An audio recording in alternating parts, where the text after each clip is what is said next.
जो क्वेश्चन है, नदी या झील की अपेक्षा समुद्र में तैरना आसान होता है क्यों? ठीक ना। यदि कोई व्यक्ति मान लो नदी में तैरे और कोई व्यक्ति मान लो झील में तैरे और कोई व्यक्ति समुद्र में तैरे, ठीक ना, तो हो सकता है कि नदी में जो तैर रहा था वो डूब जाएगा, झील वाला भी डूब जाएगा, लेकिन जो समुद्र में तैर रहा था वो नहीं डूबेगा। ऐसा क्यों? ठीक ना। तो हम जानते हैं और इस कॉन्सेप्ट पर डिस्कस हम लोग कर चुके हैं कि समुद्र का पानी कैसा होता है? खारा होता है। खारा मतलब होता है नमकीन होता है ना। समुद्र में नमक की मात्रा, किसकी मात्रा है? नमक की मात्रा है। नमक की मात्रा होने के कारण क्या होता है, उसका पानी जो ना उसका घनत्व बढ़ जाता है। किसके पानी का घनत्व? समुद्र के पानी का घनत्व, ठीक ना। तो क्योंकि समुद्र के पानी में नमक है और नमक होने के कारण समुद्र के पानी का घनत्व क्या हो जाता है? बढ़ जाता है। यानी कि नदी या झील या तालाब या पोखर के पानी कंपेयर में उसका घनापन, मोटापन थोड़ा ज्यादा हो जाता है, ठीक ना। और कॉन्सेप्ट हम बताए थे कि जिसका घनत्व ज्यादा होता है उसका उत्प्लावकता भी ज्यादा होता है, जिसका घनत्व कम होता है उसका उत्प्लावकता भी कम होता है। अब जो क्या हो गया, तो समुद्र के पानी घनत्व ज्यादा हो गया, इसका मतलब कि इसका जो घनत्व ज्यादा हुआ जिसमें उत्प्लावन बल भी कैसा लगेगा? ज्यादा। यानी इन सब में यदि समझो कि नीचे से 10 न्यूटन धक्का दे रहा है, इसमें 15 न्यूटन 20 न्यूटन से ऊपर आदमी को ऊपर क्या करेगा? धक्का देना। मान के 15 न्यूटन 20 न्यूटन से ऊपर धक्का दे रहा है, आदमी नीचे डूबेगा? नहीं डूबेगा। तो यही कारण है कि समुद्र में तैरना क्या हो जाता है? आसान होता है, क्योंकि समुद्र के पानी का घनत्व क्या होता है? ज्यादा होता है और इसका उत्प्लावकता बल भी क्या होता है? ज्यादा होता है। तो इसका आंसर लिखेंगे हम लोग। नहीं क्यों लिखे? क्यों मतलब क्वेश्चन, ठीक ना। लिखना समुद्र के पानी का घनत्व समुद्र के पानी का घनत्व नदी या झील के पानी के घनत्व से पानी के घनत्व से अधिक होता है। समझा चुके हैं। नदी के पानी का घनत्व जो है, समुद्र के पानी का घनत्व जो है नदी या तालाब या पोखर या झील के पानी के घनत्व से अधिक होता है।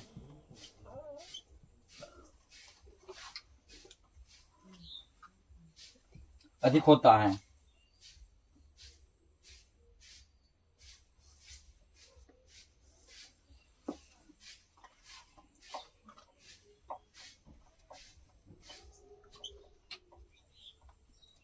अधिक होता है, ठीक ना। आगे लिखेंगे यहाँ पे, फलस्वरूप नदी या झील के पानी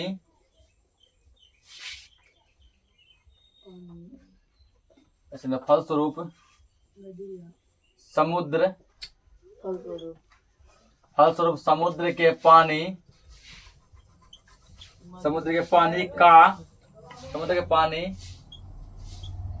की उत्प्लावकता, जो समझाया बस वही लिखा है, ठीक ना। फलस्वरूप समुद्र के पानी की उत्प्लावकता, नदी या झील के पानी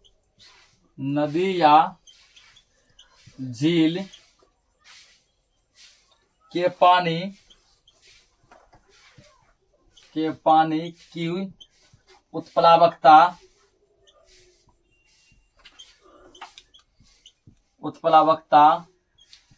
से अधिक होता है। क्या होता है? अधिक होता है, ठीक ना। फलस्वरूप समुद्र के पानी की उत्प्लावकता नदी या झील के पानी की उत्प्लावकता से अधिक होता है। अधिक होता है। इसीलिए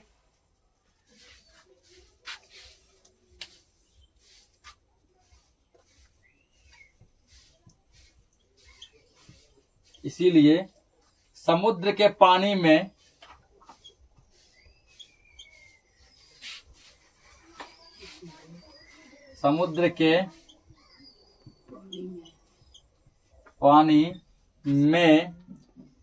शरीर का अधिक भाग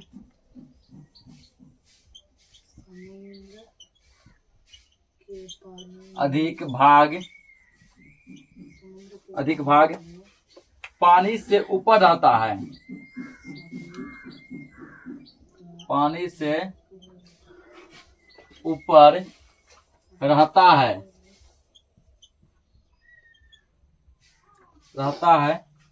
जिससे नदी की अपेक्षा समुद्र में तैरना आसान होता है। जिससे नदी या झील की अपेक्षा समुद्र में तैरना आसान होता है।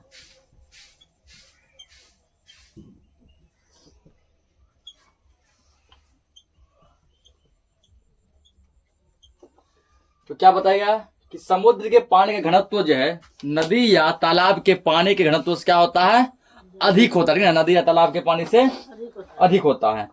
जब इसका घनत्व ज्यादा होता है तो क्या होता है ना, इसका जो है उत्प्लावकता बल भी ज्यादा, यानी कि इसके अंदर उत्प्लावन बल भी अधिक होता है। किसके अंदर, समुद्र के अंदर, ठीक है ना। और जब उत्प्लावन बल अधिक होता है, हम जानते हैं कि जितना ज्यादा उत्प्लावन बल होगा जिस भी चीज में, ठीक है ना, उस चीज में वस्तु उतना ऊपर तैरता है ना। जिसमें जितना कम उत्प्लावन बल होता है उसमें वस्तु उतना अंदर डूब जाता है।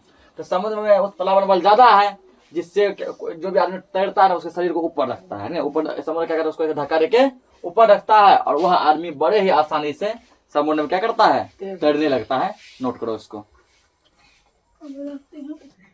तो अगला क्वेश्चन है, लोहे की बनी हुई सुई पानी में डूब जाती है, लेकिन लोहे का बना जहाज पानी के ऊपर क्या करता है, तैरता रहता है, ऐसा क्यों? तो इसका आंसर हम लोग दो कॉन्सेप्ट लेके दे सकते ना। एक कॉन्सेप्ट तुम लोग जब पढ़ाए थे वो पढ़ाए थे दाब, पढ़ाए थे क्या पढ़ाए थे, दाब। तो दाब का फॉर्मूला क्या लिखाए थे, बल बटे क्षेत्रफल लिखाए थे ना।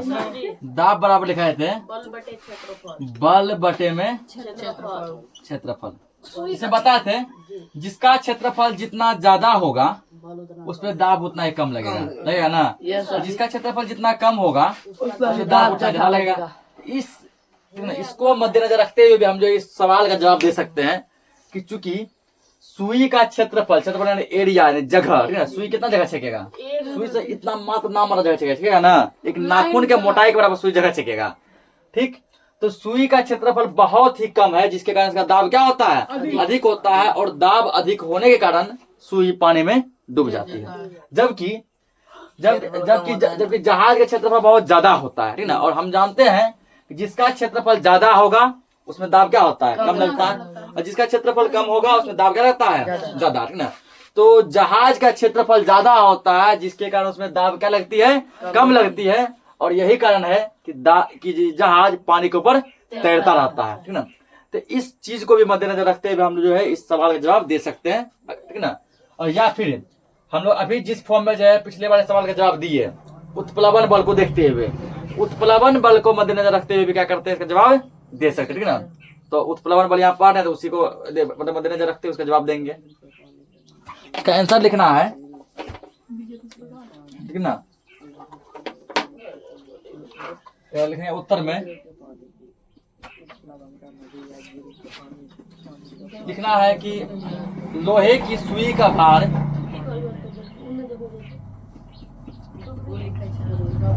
लोहे की सुई का भार उसके द्वारा विस्थापित पानी के भार से, उसके द्वारा विस्थापित पानी के भार से अधिक है, अधिक होता है, अधिक होता फलस्वरूप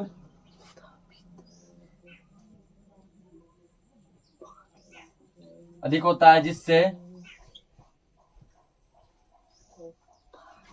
लोहे की सुई लेटरल क्वेश्चन, जिससे सुई पानी में डूब जाती है, पानी में डूब जाती है। डूब जाती थी ना। एक जहाज लोहे की चादरों से, जहाज लोहे की चादरों से अवतल, लोहे की चादरों से अवतल आकार से, सब समझाया जाएगा, लिखिए ना। चादरों से अवतल, अवतल आकार से इस प्रकार बनाए जाते हैं, इस प्रकार बनाए जाते हैं कि इनके अंदर खाली जगह बहुत अधिक होता है। इसमें बनाए जाते हैं कि इसके अंदर, जहाज के अंदर, ठीक ना, इसके अंदर खाली जगह, खाली जगह बहुत अधिक हो, खाली जगह बहुत अधिक होता है। ऐसा होने पर जहाज द्वारा, ऐसा होने पर जहाज द्वारा विस्थापित पानी का भार, जहाज द्वारा विस्थापित पानी का भार, पानी का भार जहाज एवं जहाज पर लदे, जहाज पर लदे सामानों के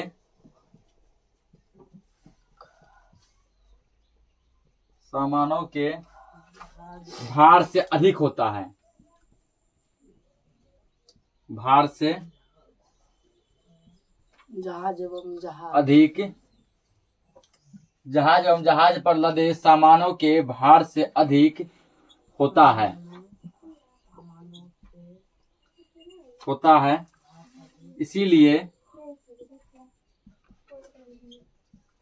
इसलिए जहाज पानी पर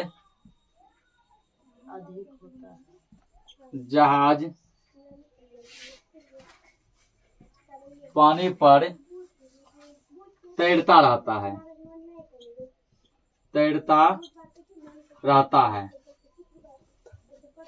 जहाज क्या होता है, पानी पे तैरता रहता है, ठीक ना। तो अब देखो, इसको समझने के लिए कल का लेक्चर में हम 3 कॉन्सेप्ट बताए थे, ठीक ना। पहला कॉन्सेप्ट हम बताए थे यहाँ पर, ठीक, पहले समझ लो इसको, उसके बाद नोट करना है। पहला कॉन्सेप्ट बताए थे W1 ग्रेटर देन W2, ठीक ना। उसका दूसरा कॉन्सेप्ट बताए थे W1 इक्वल W2, और तीसरा कॉन्सेप्ट बताए थे W1 लेस देन W2। ये बताए थे, जहां पर कि W1 बताए थे, W1 जो है वस्तु का भार है। W1 किसका भार है? वस्तु का भार। और W2 जो है उस वस्तु के द्वारा विस्थापित पानी का भार है, ठीक ना।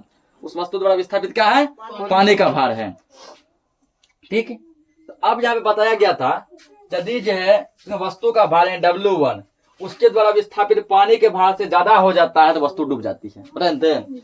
तो यहाँ पर इस कंडीशन में क्या है, लोहे की सुई का भार उसके द्वारा विस्थापित पानी के भार से अधिक होता है, ठीक ना।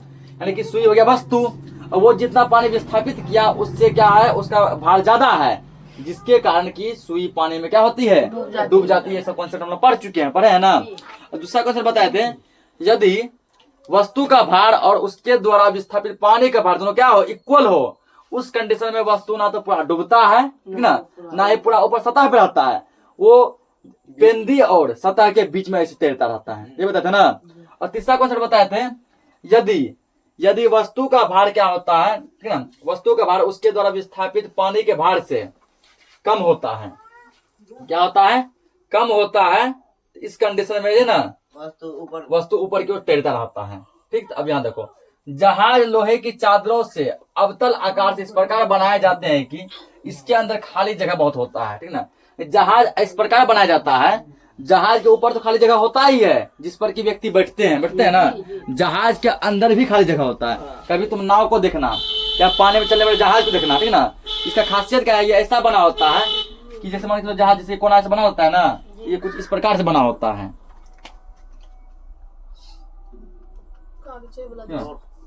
तुम कागज का बनाता होगा, देखता होगा ऐसे करके, ये इस प्रकार से बना होता है ना। क्या समझा? मतलब अंदर भी देखो खाली जगह है, ये क्या अंदर भी खाली जगह है, ठीक ना। और ऊपर तो ऐसे होता ही है, थोड़ा बड़ा कर दो, ये बड़ा कर दो, ऊपर ऐसे मतलब कि ऊपर तो खाली जगह होता ही है, पता है ना, ऊपर खाली जगह। ये हो गया बैठने वाला, और अंदर भी खाली जगह है। ठीक, तो जहाज का बनावट ऐसा होता है कि उसके अंदर क्या हो, खाली स्थान हो, खाली जगह हो। ठीक है, खाली जगह क्या हो, बहुत जगह, बहुत ज्यादा। जितना बड़ा जहाज बनेगा उसके अंदर खाली जगह भी क्या होगा, उतना ही ज्यादा होगा। ऐसा होने पर जहाज द्वारा विस्थापित पानी का भार, ठीक ना, जहाज एवं लदे सामानों के भार से अधिक होता है। यहाँ W1 हो गया तो सामान है वस्तु, जहाज हो गया वस्तु, ठीक ना, और W2 क्या गया, विस्थापित पानी का भार। तो यहाँ पर देखो विस्थापित पानी का भार क्या हो गया, ठीक ना, विस्थापित पानी का भार जो कम हो गया, विस्थापित पानी का भार ज्यादा हुआ ना, विस्थापित पानी का भार ज्यादा हुआ और जहाज और सामान का भार क्या हो, कम हो गया।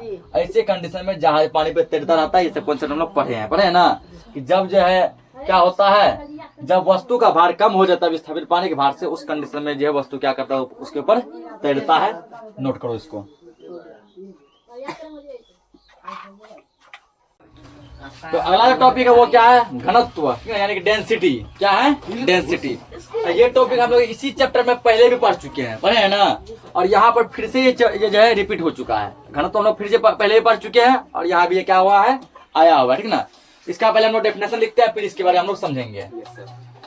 घनत्व के बारे में लिखेंगे, जैसे किसी पदार्थ के, हल्ला कोई नहीं करेगा, किसी पदार्थ के इकाई आयतन में, इकाई आयतन में पदार्थ की जितनी मात्रा,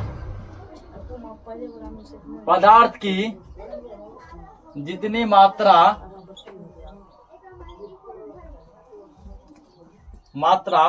उपस्थित होती है,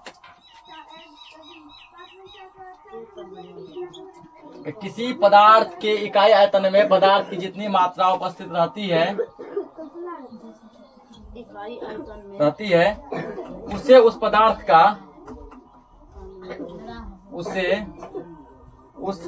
का घनत्व कहते हैं। उसे उस पदार्थ क्या कहते हैं, घनत्व कहते हैं। किसी पदार्थ के इकाई आयतन का मतलब होता है, ठीक ना, इकाई आयतन का मतलब हुआ कि 1 सेंटीमीटर क्यूब, ठीक ना, 1 सेंटीमीटर क्यूब, यानी कि इकाई आयतन मान लो, इकाई आयतन यानी कि 1 सेंटीमीटर क्यूब। इतना में पदार्थ की जितनी मात्रा, यानी 1 सेंटीमीटर क्यूब ले लो या फिर 1 मीटर क्यूब ले लो, ठीक ना, जो भी लेंगे एक लेंगे। क्या लेंगे? अगर तो मीटर में ले रहा है 1 मीटर क्यूब, सेंटीमीटर में ले रहा है 1 सेंटीमीटर क्यूब, ना। अब पूछा कि क्यूब क्या बोलते हैं, क्योंकि आयतन में LBH तीनों होता है, LBH, L मतलब लंबाई, B मतलब चौड़ाई, H मतलब ऊंचाई। इसका मान लो सेंटीमीटर, लंबाई दिया 5 सेंटीमीटर, चौड़ाई मान लो 3 सेंटीमीटर, ऊंचाई मान लो 8 सेंटीमीटर। सेंटीमीटर क्यूब हुआ ना। इसे आयतन में जब भी लिखते हैं क्यूब लिखते हैं। और जो क्षेत्रफल में होता है लंबाई गुना चौड़ाई 2 सेंटीमीटर गुना सेंटीमीटर स्क्वायर। क्षेत्रफल जब भी जहां भी लिखे होंगे वहां पे हम लोग क्या लिखते हैं, स्क्वायर लिखते हैं ना। तो यहाँ पर क्या है ना कि किसी पदार्थ के इकाई आयतन या तो 1 सेंटीमीटर क्यूब या तो 1 मीटर क्यूब में पदार्थ का जितना भी मात्रा उपस्थित रहता है वही क्या कहलाता है, वही घनत्व कहलाता है। क्या कहलाता है? घनत्व कहलाता है, डेंसिटी कहलाता है, ठीक ना। अब इसका लिखेंगे फॉर्मूला, घनत्व बराबर लिखना है द्रव्यमान बटे आयतन, पदार्थ का द्रव्यमान बटे पदार्थ का आयतन, ठीक ना। हल्ला कोई नहीं करेगा। घनत्व बराबर क्या होता है? द्रव्यमान बटे आयतन, पदार्थ का द्रव्यमान और बटे पदार्थ का आयतन। तो पदार्थ का द्रव्यमान भी यहाँ लिख सकता है। घनत्व को हम लोग लिखेंगे यहाँ पे डी से लिखेंगे। किस लिखेंगे? डी से, डी फॉर डेंसिटी, ठीक ना। और द्रव्यमान को यहाँ पे हम लोग कैपिटल एम से लिखेंगे। आयतन को हम लोग भी से लिखेंगे, भी फॉर वॉल्यूम, तो पहला लिए भी, एम फॉर मास, पहला लिए एम, डी फॉर डेंसिटी, पहला लिए डी, यानी कि डी बराबर एम बाय क्या हो गया? बी, ठीक ना। अब इसका कुछ जो है ना, इसी में तुम्हें लिख दो, इसे डी से सूचित किया जाता है। सूचित किया जाता है, सूचित किया जाता है, ठीक ना। किसको डी से सूचित करते हैं? घनत्व को। घनत्व को डी से सूचित किया जाता है। घनत्व बराबर द्रव्यमान बटे आयतन है, डी बराबर एम बाय भी। अगला जैसे लिखेगा तुम लोग, ये ऑब्जेक्टिव पॉइंट है, ठीक ना। तो ऑब्जेक्टिव के लिए आगे हम लोग लिख सकते हैं जैसे इसका एस आई मात्रक, इसका मतलब किसका? घनत्व का। इसका एस आई मात्रक सर घनत्व द्रव्यमान ये सब भी करेंगे। Kg metre, kg metre inverse 3, या तो ऐसे बोलेगा या इसको ऐसे कर सकते हैं, केजी प्रति मीटर क्यूब, ठीक ना। प्रति मतलब होता है बटे, प्रति मतलब बटे, ये बटे में प्लस में ऊपर जाएगा तो माइनस में, ठीक ना। तो केजी इनवर्स 3 ना, केजी मीटर इनवर्स 3 या केजी प्रति मीटर क्यूब होता है, केवल एसआई मात्रक, ठीक है। इसका सीजीएस मात्रक भी होता है, सेंटीमीटर ग्राम सिस्टम। इसका सीजीएस मात्रक, सीजीएस मात्रक, सीजीएस मात्रक हो जाएगा तुमको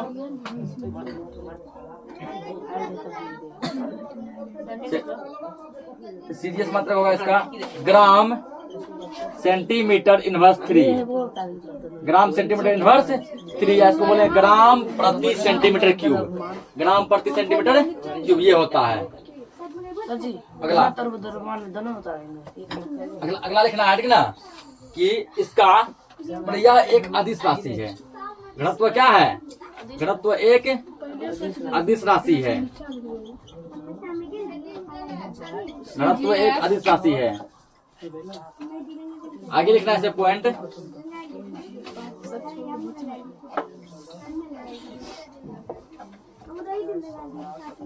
यह क्या है?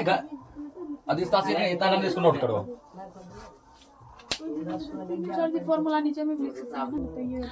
तो ये क्वेश्चन आप लिए हैं, 2 मीटर क्यूब स्टील का द्रव्यमान 15,600 केजी है, तो इसका घनत्व क्या होगा, ठीक ना। द्रव्यमान इतना, घनत्व क्या होगा? सबसे पहले देखो इसमें दिया क्या क्या है, जो दिया वो लिखो, ठीक है। दिया है, दिया है द्रव्यमान यहाँ पे दिया गया है। द्रव्यमान किससे लिखेंगे? एम से लिखेंगे, ठीक ना।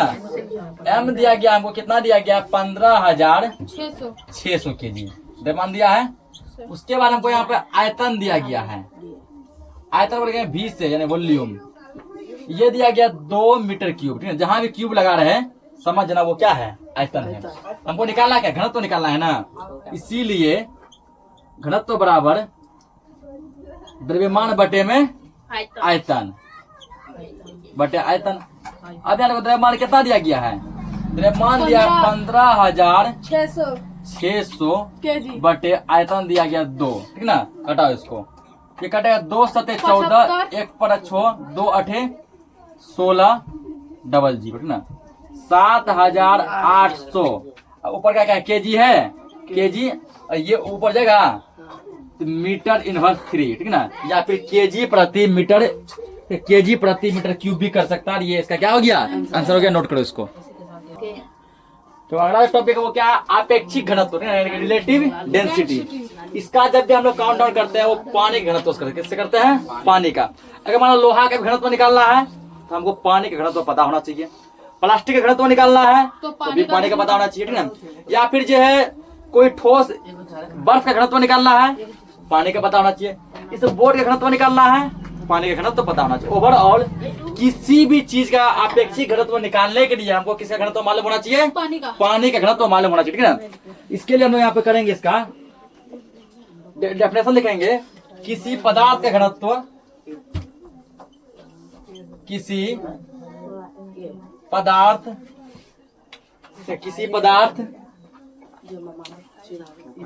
के घनत्व, किसी पदार्थ जिस पदार्थ का निकालना है, ठीक है ना, किसी पदार्थ के घनत्व और पानी के घनत्व के अनुपात को आपेक्षिक घनत्व कहते हैं। आपेक्षिक घनत्व कहते हैं। किसी पदार्थ का मतलब हुआ है कि जिस भी पदार्थ का तुमको निकालना है, ठीक है ना, यदि मान के चलो कि बर्फ का निकालना है तो उसके लिए तुमको बर्फ का घनत्व पहले क्या होना चाहिए, मालूम होना चाहिए। अब पानी का भी मालूम, ठीक है ना। तो किसी भी चीज का घनत्व यदि निकालेंगे तो हमको जो है ना पानी के घनत्व का जो है हेल्प लेना पड़ेगा, तो ही निकलेगा क्या, उसका आपेक्षिक घनत्व। इसका फॉर्मूला बन जाएगा आपेक्षिक घनत्व बराबर आपेक्षिक घनत्व इक्वल क्या बताए, किसी पदार्थ घनत्व, ठीक है ना। तो जिस भी पदार्थ का निकालना हो तो वो पहले लिखेंगे यहाँ पे पदार्थ का घनत्व। अगर मतलब बर्फ का निकालेंगे तो ऊपर लिखेंगे बर्फ का घनत्व, ठीक है ना। जिस भी पदार्थ का निकालेंगे ऊपर वो लिखा जाएगा उसका घनत्व बटे में पानी का घनत्व, पानी का घनत्व। जिस भी पदार्थ का आपेक्षिक घनत्व निकालना हो तो पहले हमको उसका घनत्व पता होना चाहिए और पानी का घनत्व पता होना चाहिए। पानी हर एक चीज में कंपल्सरी यहाँ पर रहेगा, ठीक है ना। आपेक्षिक घनत्व निकालने के लिए पानी का घनत्व होना अनिवार्य है। तो किसी पदार्थ का घनत्व और पानी के घनत्व के अनुपात को क्या कहते हैं, आपेक्षिक घनत्व कहते हैं। तो आपेक्षिक घनत्व इक्वल हो गया पदार्थ घनत्व और पानी घनत्व। इसको नोट करो, क्वेश्चन देखते हैं। तो इस पे लगे हाथ एक क्वेश्चन दिया है, 400 ग्राम वाले द्रव्यमान, 400 ग्राम वाले द्रव्यमान वाले ठोस का आयतन इतना है तो ठोस का घनत्व क्या होगा और ठोस का आपेक्षिक घनत्व क्या होगा यदि पानी का घनत्व 1 ग्राम सेंटीमीटर इनवर्स 3 है, ठीक है ना। फिर सेंटीमीटर 1 ग्राम प्रति सेंटीमीटर क्यूब है। तो सबसे पहले तो जो सब दिया है वो लिखो, हल दिया है क्या दिया है, पहले दिया तुम्हारा क्या, तो द्रव्यमान दिया है ना, ठोस का द्रव्यमान, ठोस का द्रव्यमान तुमको दिया गया है 400 ग्राम। कितना दिया है, 400 ग्राम। उसका ठोस का आयतन तुमको तो यहाँ दिया गया है, कितना दिया है, 250 सेंटीमीटर क्यूब दिया है ना। उसके पानी का घनत्व दिया गया तुमको, पानी का घनत्व दिया गया है 1 ग्राम सेंटीमीटर इनवर्स 3, इतना दिया है ना। अब हमको क्या निकालना है, आज ए नंबर में, ए में पहले निकालना है हमको क्या, घनत्व निकालना है, ए नंबर, ठीक है। ठोस का घनत्व, ध्यान समझना इसको। तो घनत्व का फॉर्मूला हम लोग क्या जानते हैं, द्रव्यमान बटे आयतन, ये जानते हैं ना, द्रव्यमान बटे आयतन। अब यहाँ देखो द्रव्यमान कितना है, द्रव्यमान दिया 400 ग्राम दिया है ना, बटे 400 तो फिलहाल यूनिट छोड़ रहे हैं। आयतन दिया 250, इतना हुआ, कटाओ जो कट जाएगा, 5 से कटेगा 5 बार में, 5 से कटेगा 8 बार में, कितना आ गया 8/5। तो तुम पॉइंट में लिखेगा, पॉइंट में करो, 5 एकम 5 होगा, 3 बचेगा, तो मान लो पॉइंट यहाँ दिया 0 आ जाएगा, 5 30। और जो घनत्व का भी क्या बताया है, ग्राम है तो ग्राम रहेगा और ये चल जाएगा, ये नीचे है ना अभी सेंटीमीटर क्यूब ऊपर, तो ग्राम सेंटीमीटर इनवर्स 3 ये निकाल लिए। उसके बाद हमको क्या निकालेगा, बी नंबर निकालना है। बी नंबर क्या कर रहे हैं यहाँ पे, आपेक्षिक घनत्व, ये कर रहा है ना, आपेक्षिक घनत्व। किसका आपेक्षिक घनत्व, ठोस का, ठीक है ना। देखिए यहाँ पर ठोस का आपेक्षिक घनत्व बराबर, ठोस का आपेक्षिक घनत्व बराबर, इसका अभी जस्ट पढ़ा है। आपेक्षिक घनत्व का फॉर्मूला हम लोग जानते हैं, क्या जानते हैं कि पहले कि ठोस का घनत्व लिखे तो पदार्थ घनत्व लिखे थे ना, या पदार्थ में क्या है, ठोस है, ठोस का घनत्व बटे क्या लिखे थे, पानी का घनत्व, ये लिखे है ना, पानी का घनत्व, बराबर ठोस का घनत्व कितना है मेरा 1.6 बटे पानी का घनत्व मेरा कितना है 1 है, ध्यान 1 है बराबर तुमको हो जाएगा ये 1.6। आपको जैसा इसका मात्रक क्या लगेगा तो याद रखना अपेक्षित घनत्व कोई मात्रक नहीं होता, ये मात्रक लेस है। कैसे देखो ऊपर क्या है इसका ग्राम सेंटीमीटर इनवर्स 3 है ना, उसके बाद नीचे जाएगा एक लिखा है इसका भी क्या ग्राम सेंटीमीटर इनवर्स 3, क्या ऊपर नीचे कटने जाएगा ग्राम सेंटीमीटर इनवर्स 3 ऊपर भी और नीचे भी दोनों क्या होगा कट जाएगा, इसलिए इसका मात्रक कुछ नहीं होता। पूछेगा यदि अपेक्षित घनत्व का मात्रक क्या होता है, इसका मात्रक नहीं होता है। नोट करो इसको, ठीक है ना। आज के लिए क्लास को इतना ही रखते हैं।